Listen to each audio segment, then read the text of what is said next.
শেরপুরে নিরাপদ সড়কের দাবিতে শিক্ষার্থীদের মানববন্ধন। এসা প্লাস্টিকের পণ্য গুণগত মানের সর্বাধিক পছন্দের আসবাবপত্র সহ নিত্য প্রয়োজনীয় পণ্য আজই কিনুন, সরবরাহ করুন।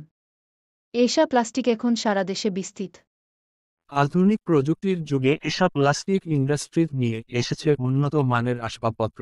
এসব প্লাস্টিক ইন্ডাস্ট্রিজ ঢাকা। শেরপুর প্রতিনিধির পাঠানো তথ্য ও ছবিতে বিস্তারিত।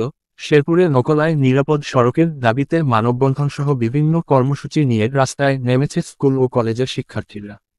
সোমবার ৬ জানুয়ারি দুপুরে নকলা উপজেলা ছাত্র সমাজের আয়োজনে নকলা পৌরহরের বিভিন্ন পয়েন্টে মানববন্ধন, বিক্ষোভ মিছিল ও সড়ক অবরোধ কর্মসূচি পালন করে শিক্ষার্থীরা। এতে বেশ কিছু সময় ঢাকা শেরপুর আঞ্চলিক মহাসড়কে যান চলাচল বন্ধ হয়ে যায়।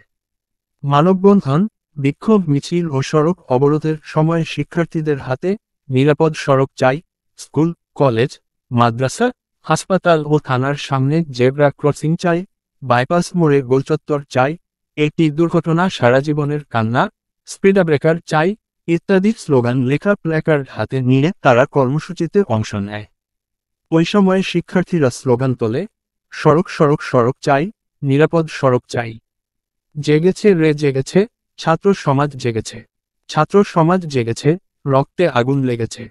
কর্মসূচি চলাকালে শিক্ষার্থীরা উপজেলা পরিষদের প্রধান ফটকের সামনে বেশ কিছু সময় ঢাকা শেরপুর আঞ্চলিক মহাসড়ক অবরোধ করে বিক্ষোভ প্রদর্শন করে।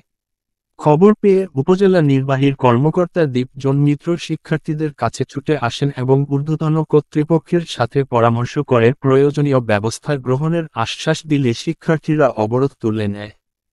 মানববন্ধনে বক্তব্য দেন কলেজ শিক্ষার্থী ফাতেমা খাতুন তিথি ও লুতফা আক্তার নহা এবং স্কুল শিক্ষার্থী লামিয়া হোসেন অতরি বেগম প্রমুখ।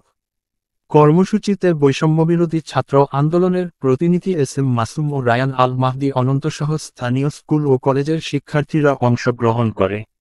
উল্লেখ্য, ঢাকা শেরপুর আঞ্চলিক মহাসড়কে সড়ক দুর্ঘটনায় কয়েকজনের নিহতের ঘটনায় এ কর্মসূচি পালন করেন ছাত্র জনতা।